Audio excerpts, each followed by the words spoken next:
Hola bonitas y bienvenidas un domingo más al podcast de Somos Estupendas.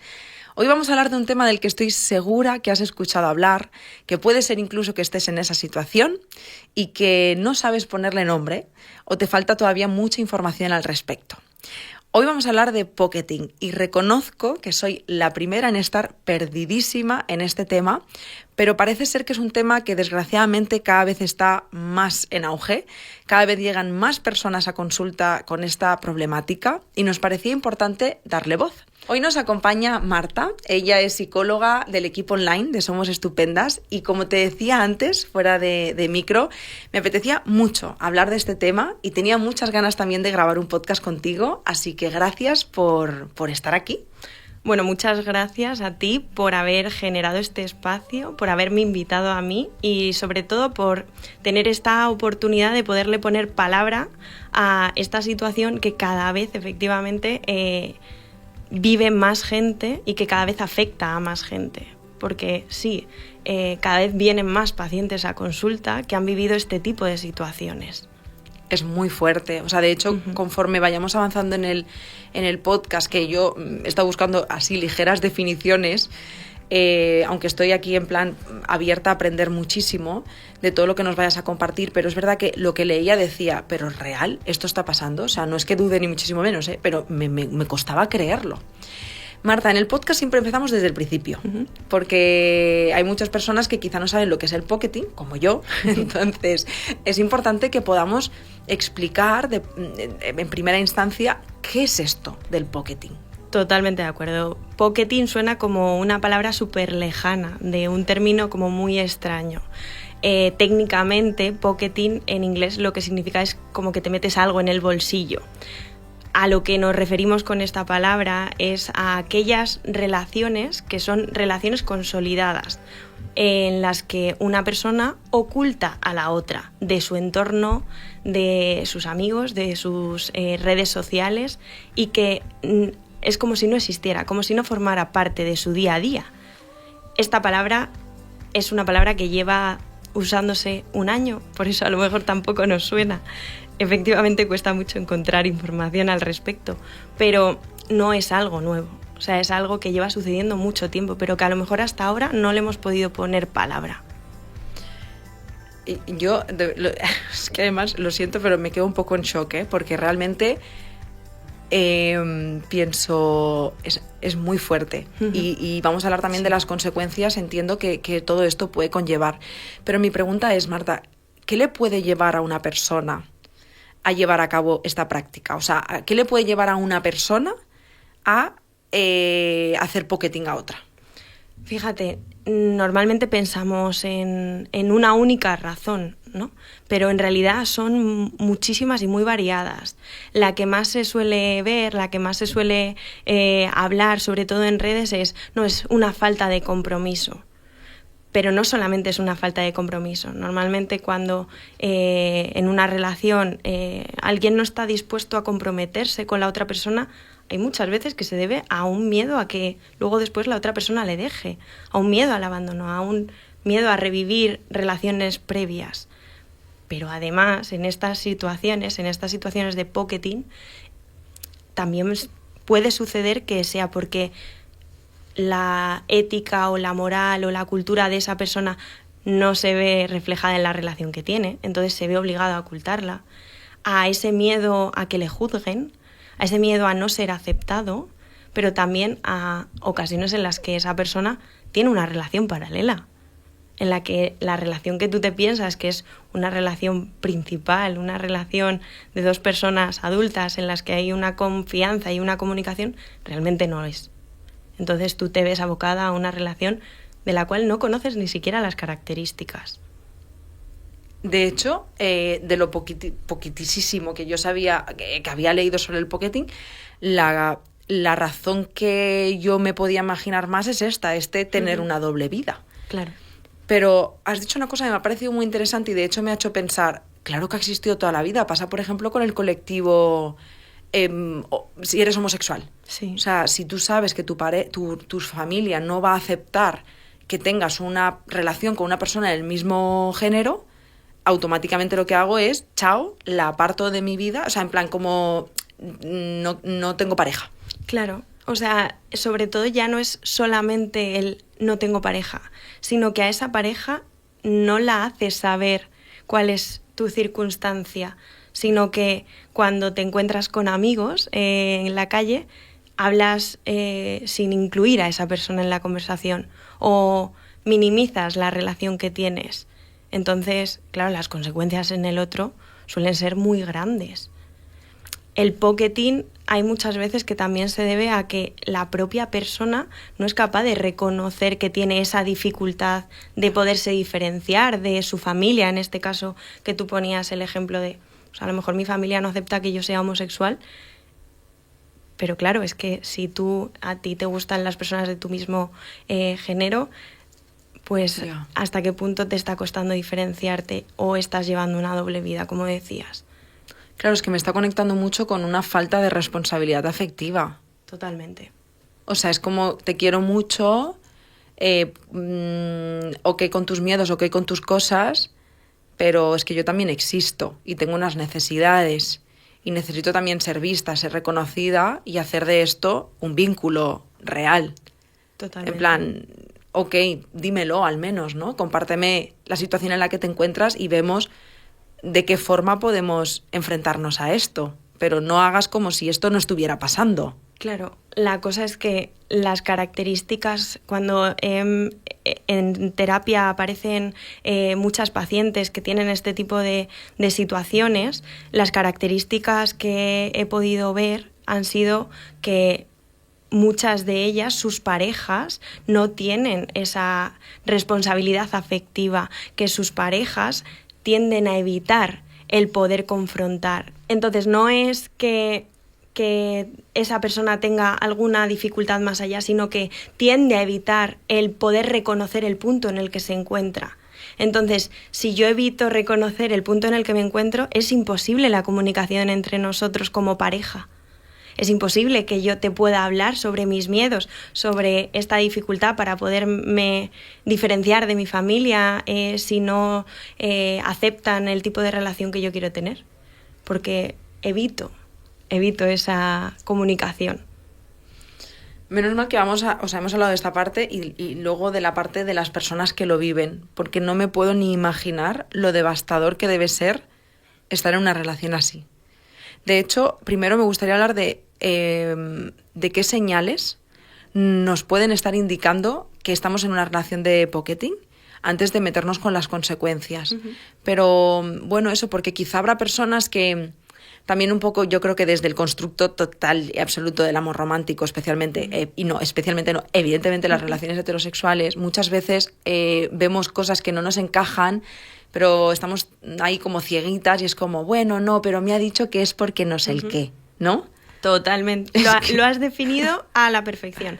Hay una tendencia a normalizar muchas de las cosas que luego después analizadas de manera como más minuciosa, poniendo ese cuidado en lo afectivo, podemos ver que tienen una consecuencia emocional muy grande.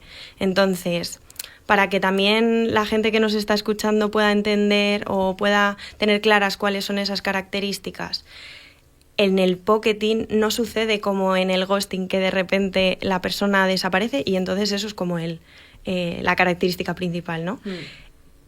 En una relación, al principio de la relación, puede ser que la otra persona no te quiera presentar a su familia o a su entorno o no te quiera hacer partícipe de sus redes sociales. Y eso no significa que te esté haciendo pocketing, sino que a lo mejor necesita poder tener claro en qué punto se encuentra, necesita poder tener claro cómo se siente con respecto a la relación. ¿Qué pasa? Que si la relación se consolida, si ya lleváis unos cuantos meses juntos, si ya hay una implicación afectiva y de repente tú le intentas presentar a tu gente y esa persona no quiere o te dice que sí que quiere y luego después te pone una excusa y no aparece.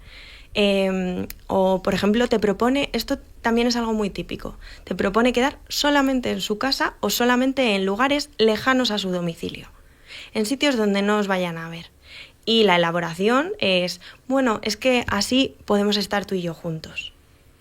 Así no nos interrumpe nadie. realmente tú lo piensas y dices, jolines, qué bien, me está cuidando nuestro espacio. Pero luego después, si lo analizas un poco mejor, dices, ya, pero es que nunca compartimos tiempo con nadie más. Siempre tenemos que hacer los planes alejados o siempre tiene que ser en su casa. ¿Por qué? Entonces, que también esto se tenga en cuenta, que a lo mejor no es solamente una cosa, sino es ir hilando una serie de situaciones. Wow. Marta, acabo de tener una revelación personal. Tirando de... O sea, es que has dicho una cosa que he dicho... ¿Cómo puede ser? A mí me ha pasado. ¿A ti te ha pasado? Te lo juro, con un vecino. O sea, yo tenía... Pero no fue mi pareja, ¿eh? Uh-huh. Pero sí que era una persona con la que me he vinculado de alguna manera hace muchos años, Uh-huh. Te hablo, muchos años. Pero siempre teníamos que quedar en su casa, en horarios, evidentemente, que no hubiera nadie, y cuando no, íbamos a los parques más escondidos de mi pueblo. En plan, quiero decir, no, yo nunca fui con sus amigos, nunca hizo nada conmigo, o sea, solo quedaba con él en su casa y en un parque que además ahora, a una fecha de hoy, pasó, como voy a decir, con mi pareja, en plan recóndito real, ¿eh? O sea, pasas perdiéndote. Sí. Y digo, mira, aquí venía con esta persona y me daba la risa porque digo, es que sonaba todo un poco a chiste, porque yo no entendía nada. Y de repente es como, un momento, o sea, tenía un nombre. Eso que o sea, evidentemente, repito, no tenía una relación, pero sí que yo decía, pero este tío tan raro. O sea, sí que decía, yo no entiendo a este tío tan raro. Claro, pero fíjate qué importante todo esto que acabas de decir. O sea, el que tú le puedas poner nombre a eso que estaba pasando en esa relación es muy importante. Total. Porque, vale, tú decías, a lo mejor mi relación no estaba muy consolidada, pero fíjate, fueron las suficientes veces como para que tú dijeras, qué extraño. Es que me parecía rarísimo. Qué extraño. Sí. ¿Qué pasa? Que si esto se mantiene en el tiempo, claro, ¿qué consecuencias emocionales tienen en mí? En mí, en la relación, pero también en mí, en mi relación conmigo misma. Total. Porque si tú no me reconoces, en este sentido de no vienes conmigo a los sitios, no me invitas a ir a ningún sitio. Ahora que se utilizan mucho las redes sociales y que también este término se ha... extendido, sí, ¿no? se ha extendido, se ha utilizado popularizado. De más. Sí. En las redes sociales hay mucha gente que utiliza mucho las redes sociales, pero de repente no comparte ninguna foto o ningún momento con la persona con la que está. Y entonces, en esa persona, ¿qué genera? Pues un cuestionamiento de ¿por qué yo no? Una duda de ¿por qué a mí no? Si comparte fotos con todo el mundo, en todos los sitios, en donde va, con su familia, y yo no, ¿por qué? Podemos categorizarlo, aunque esto es muy genérico, y entiendo que también depende de la persona, de las circunstancias y de muchos factores, como casi todo, pero como una forma de violencia. A lo mejor sí, fíjate, por las consecuencias emocionales que puede tener en muchas de las personas que lo viven, sí. Como una manera de también de condicionar, porque ya no es solamente el que te oculte, sino la justificación que te da para que tú también te mantengas. Porque normalmente, si pues tú decías, a mí me mantienen siempre dentro de casa o en un sitio muy alejado, a mí me chirría. Sí. Y entonces muchas veces cuando intentamos hablarlo, de repente la otra persona, aquí viene un poco este punto de manejar el mensaje. Ah, no, es que eres tan importante para mí, o quiero pasar tiempo contigo de calidad. O sí, esto es muy importante que lo preservemos nosotros para que mi familia no intervenga o para que tú no te veas dañada. Y en realidad parte más por una necesidad de esa persona más que por una necesidad de la relación. Pero la otra persona se ve condicionada. Total. Y al final termina accediendo muchas veces. Total, y de hecho estoy pensando que por las excusas, ¿no?, que acabas de mencionar, habrá muchas personas que hasta lo pongan en duda, ¿no? Porque piensan, claro, es que tiene que haber un momento en el que te convenzcas, ¿no? De decir, claro, lo entiendo. Totalmente. Y entras como en ese círculo y otra vez vuelve como a rechinarte algo, lo compartes y es como, no, pero otra vez, ¿no? Claro, o sea, es en este punto de normalizar, de no, pero si es que, claro, me está cuidando. Es como una mezcla entre el normalizar estas conductas un poco condicionadas y el punto del que hablábamos antes, de la falta de responsabilidad afectiva, y un poco también el yo miro por mí, por lo que yo necesito en este momento. Total. Que está muy bien, pero claro, es que los efectos que tienen en la otra persona son muy negativos, sobre todo respecto a su propia identidad, autoestima, autoimagen. La gente al final siente que no es válida, no soy lo suficientemente válida como para que me reconozcas. Es que esto es muy duro, ¿eh? Es muy, muy duro, y más con lo importantes que son los vínculos para nosotras, para los seres humanos, me refiero. Y no voy a entrar en qué es mejor o es peor, porque también es dependiendo de cómo lo viva cada persona y sus circunstancias una vez más. Pero cuando encima son casos en los que, por ejemplo, hay hijos, o sea, que nacen criaturas... Madre mía, ¿cómo vives así? Claro, es que encima en esas ocasiones que en consulta yo tengo en concreto varias pacientes que les ha pasado esto, es que a lo mejor no te das cuenta de que estás viviendo esa situación hasta que han pasado muchos años. Porque has normalizado tanto y porque has empezado también en muchas ocasiones a ocultar que tú tienes este tipo de relación a tus seres queridos y a tu entorno más cercano. Entonces, en el momento en el que tú empiezas a ocultar mucha parte de esta relación, terminas normalizando el ocultarla, el que sea algo vuestro. Claro. En este punto del amor, del mito del amor romántico. Entonces, cuando ya realmente te das cuenta de que esto te está generando tanto malestar, ¿cómo vas a hablar de ello? Ya. Si llevas 10 años normalizándolo, si todo tu entorno no sabe nada. Yo estoy bastante en shock, Marta, te lo reconozco, sobre todo porque, aunque he contado esta experiencia que ha sido como un despertar para mí, pero realmente no me está conectando con ningún malestar, pero sí que ha sido como, ostras, pensaba que no le pasaba a nadie y de pronto hasta he encontrado yo una historia recógnita en mi memoria de que a mí me ha podido pasar algo así, ¿no? Pero me pongo en la piel de todas aquellas personas que lo viven de forma prolongada en el tiempo, que realmente les está generando tanto malestar. Estoy segura de que habrán llegado alguna persona a este podcast y nos esté escuchando. Cuando tú has podido detectar ya que estás en una relación así, ¿con qué herramientas contamos para hacer de esta situación, no tanto para salir de ella, porque entiendo que esto es un proceso largo y que no es fácil, pero qué podemos hacer para sentirnos un poquito más acompañadas en todo este proceso? En primer lugar, tenemos que tener en cuenta que yo pueda identificar algo no significa que yo esté dispuesta o preparada para poder ponerle un remedio, entre comillas, para poder realizar un cambio. Lo primero siempre es poder identificar, pero también tengo que escucharme a mí y darme los tiempos que yo necesito. No todos los tiempos son iguales para todo el mundo. Entonces eso es lo primero, el que me pueda escuchar a mí misma, el que pueda escuchar el malestar que estoy sintiendo, porque realmente esto me está generando malestar.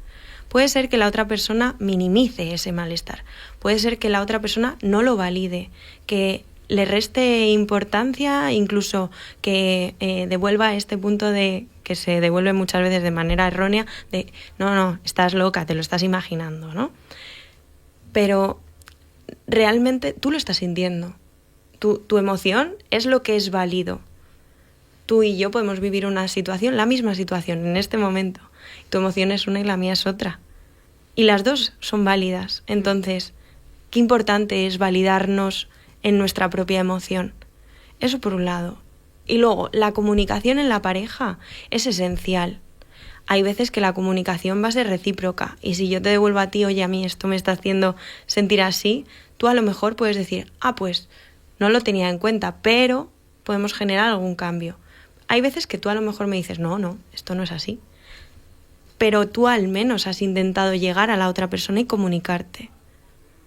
El que puedas centrarte en ti, en lo que te hace sentirte bien. Cuantas más cosas hagas para autocuidarte, más fácil te puede ser poder reconocer todo lo positivo que tienes como persona. Porque todas las personas tenemos cosas positivas. Lo que pasa es que hay veces que nos cuesta un poco verlas. Entonces, empezar por ahí. Empezar por ahí porque no podemos empezar de golpe, sobre todo cuando es una relación muy larga. Es que cuesta mucho. Total. Es que se genera una dependencia. Total, y además por lo que has dicho, porque ha llegado un momento que ya nos debe de costar hasta identificar si realmente eso está mal, o no tanto que esté mal, sino también cómo nos está haciendo sentir, porque lo hemos normalizado. Totalmente. También es la realidad de la otra persona que sientes como que yo lo he ido aceptando a lo largo de estos años. Ya, claro. Pero, ¿sabes? Por eso aparece mucha culpa, mucha duda, mucha inseguridad. Por eso es tan importante el centrarse en esas emociones. Porque tus emociones, yo no te puedo decir a ti, no, tú no estás triste. Porque si tú te sientes triste, es válido. Entonces, que se empiece por validar a una misma lo que se siente. Puede ser que no llegues a nada, pero puede ser que también llegues a algo. Wow. Marta, gracias por todo lo que has compartido. Yo te iba a preguntar también en este punto, no sé si hay algo más que te apetezca compartir o algo que relacionado con el tema que digas, ¡hey! Me he olvidado esto, quiero decir esto. Sí que me gustaría que todas esas personas que se sientan identificadas con este tema, que puedan entender que no es culpa de ellas. No es su responsabilidad. Ellas en ningún momento sabían que iban a terminar una relación así. Entonces, qué importante es que esa culpa no la lleven en esa mochila y que sobre todo que puedan pensar qué es lo que yo quiero y qué es lo que no quiero de una relación. Qué mensaje más bonito, porque la culpa pesa, ¿eh? Uh-huh. La culpa pesa y mucho. Mucho. Pues yo suscribo cada una de las palabras de Marta. Espero de corazón que, además de eso, este podcast haya llegado a ti en algún momento en el que, no sé, como cuando se abre una puertecita y entra un poquito de luz entre tanta oscuridad. Muchas veces creo que hay una frase que me gusta, ¿no? Que es como entender, muchas veces es aliviar aquello que nos está pasando, ¿no? Uh-huh. Y comprender la situación, comprender lo que es esto que sucede, muchas veces ya es aliviador, ya alivia en sí mismo. Uh-huh. y poder tomar conciencia de la situación en la que estamos, pues joder, yo ya pienso, felicidades. Porque, como bien has dicho tú antes, es el primer paso, yo creo que es ya casi medio camino hecho. Uh-huh. Y todo lo demás vamos a dejar que cada una a su ritmo, ¿no? Vaya sanando y trabajando como pueda. Marta, muchísimas gracias por todo lo que has compartido, porque he venido a un podcast de no sé muy bien qué es esto, a ostras, esto me lo hacía mi vecino. O sea, ¿qué quiero decir? Y muchas veces, a veces cuento tantas cosas que digo, yo espero que nadie que me conozca escuche este podcast, porque yo cuento demasiado. Pero además en una relación, claro, es que no quiero decir, digo, es que era una relación secreta. Claro, ¿cómo no iba a ser secreta? ¿Cómo no iba a serlo? Es que lo sabe evidentemente mi pareja de ahora y 4 amigas que se lo contaba yo. Uh-huh. Pero habrá gente que, si alguien que me conoce está escuchando este podcast, dirá, ¿pero qué vecino? Estará como intentando hilar cabos porque en plan, es que no, era inexistente nuestra relación. Claro, por eso es tan importante, porque luego después no nos damos cuenta de las cosas que vivimos hasta que de repente escuchamos algo y decimos, ostras, me siento identificada. Total. Entonces, qué importante es poderle poner palabra. Y gracias a ti por crear este espacio para poder hacerlo. Gracias a ti por todo lo que has compartido, porque si yo creo el espacio pero tú no vienes a contar nada, pues no sirve de nada este espacio. Así que gracias a las dos. Gracias a las dos. Y siempre digo muchas gracias a vosotras también por estar aquí un domingo más. Os felicito porque siempre digo, guardaros este espacio, daros un paseo, escucharnos en el coche, no sé, donde sea que ahora mismo nos estés escuchando, me parece súper valiente. Porque escuchar un podcast de salud mental no es una tarea fácil. Podríamos estar haciendo otras cosas, que también están muy bien, pero ese mirar hacia adentro pues nos trae cosas muy positivas. Así que gracias de corazón por estar aquí un domingo más. Como siempre, os doy las gracias por dejarnos vuestras puntuaciones en Spotify, porque es una forma muy bonita de decirnos, hey chicas, gracias por esto que hacéis, por vuestro tiempo, por vuestro esfuerzo, esto me gusta, y a nosotras, pues oye, nos hace muchísima ilusión. Así que nada más, me despido, nos vemos la semana que viene, así que un abrazo muy muy fuerte. ¡Chao! Hasta luego.